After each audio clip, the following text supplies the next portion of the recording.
Alors nous sommes au service de médecine interne et nutrition aux hôpitaux universitaires de Strasbourg avec le professeur Jean-Louis Chiinger. Alors une étude a été dévoilée, révélée hier sur les habitudes de consommation, notamment des Alsaciens, c'est ce qui va nous intéresser, et sur cette consommation de sel qui semble réellement excessive. Est-ce vrai?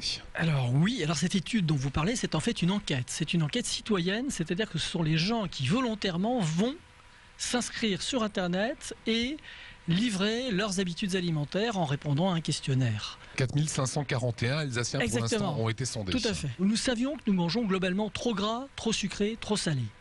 Alors le trop salé se confirme puisque l'OMS recommande effectivement une consommation de sel d'environ 6 grammes par jour et la moyenne, je dis bien la moyenne de consommation des Français est de 8,5 grammes par jour.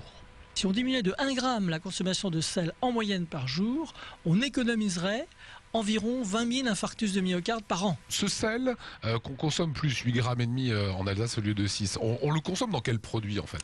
Alors il y a des produits vedettes qui sont les nôtres, mais il y en a un qui est incontournable, c'est le pain, les produits céréaliers, les produits de la boulangerie. On s'aperçoit qu'on est passé de 10 à 12 grammes de sel par kilo de pâte ou par litre de pâte comme ils disent, à 22-24 grammes.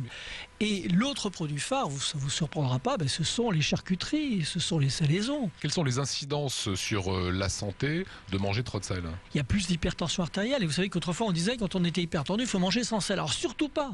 Il faut éviter le réflexe salière. Vous savez qu'il y a des gens qui, quand ils s'installent à table, ils commencent par saler sans goûter. Alors ça, je crois qu'il faut vraiment l'éviter. Ça, c'est l'éducation alimentaire, l'éducation familiale. Mais il y a les plats cuisinés. Par exemple, les plats cuisinés, c'est bon parce que c'est salé. Il ne faut pas se leurrer.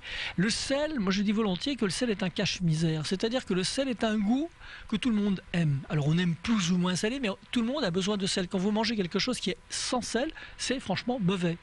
Alors pour avoir encore plus d'informations sur cette étude, vous recherchez encore des nutrinautes, des internautes sur ce problème de nutrition? Il nous faut des nutrinautes. Le plan, alors le promoteur de cette étude, c'est le professeur Serge Herzberg, qui est un Parisien, mais qui est un Parisien éclairé. Il veut réunir 500 000 nutrinautes qui déclarent tout simplement ce qu'ils mangent. Alors c'est bien sûr complètement anonyme. Ça prend un peu de temps évidemment, mais ça prend 20 minutes, c'est pas considérable. 1 heure pour se brancher la première fois, 20 minutes pour un branchement tous les trimestres. Merci professeur. Si vous voulez aussi participer à cette enquête citoyenne, vous avez le site pour vous inscrire qui apparaît actuellement sur l'écran.